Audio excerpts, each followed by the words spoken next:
Since its origin in post-World War II Japan, Buto's stylized movements and pale white figures have become a symbol within the world of art. But for many, Buto is still misunderstood.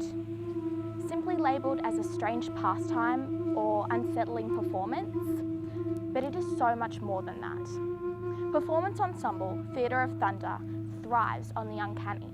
They use Buto-based movements, immersive sounds, and atmospheric installation to create their sonic body performance.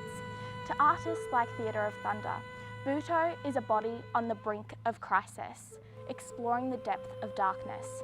Buto welcomes a person's scars and shadows and sees them as beautiful.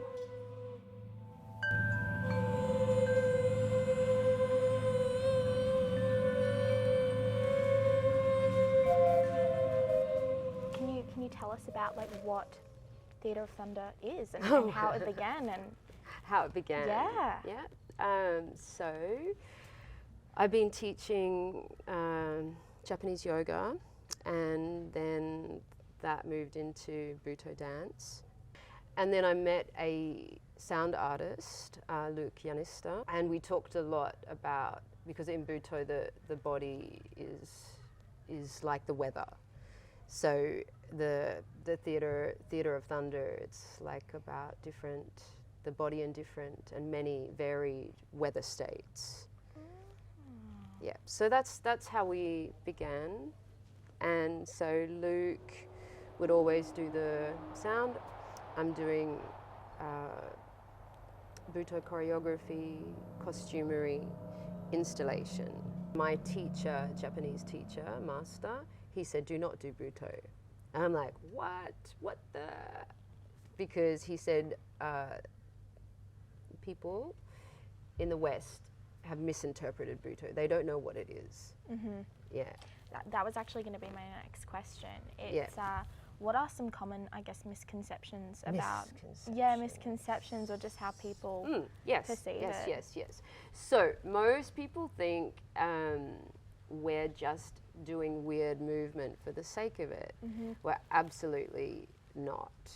So to get the body into the shapes and contortions, and from the outside what looks like weird, it's very, very specific what we're doing inside our body. What we're doing is how do we empty our body?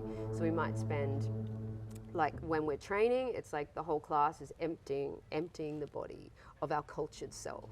So who you are outside of this room, on the street, with your friends, your family, you're ridding yourself, you're getting rid of that and all of the cultured influences. So who are you underneath all of that cultured influence? So when you see Buto, you're like, I don't know what that is, but something. It's something. It's interesting, but I can't put my finger on what it is, right? Yep. That's Buto. The most important thing about Buto is that you're not moving your body. Something other is moving you.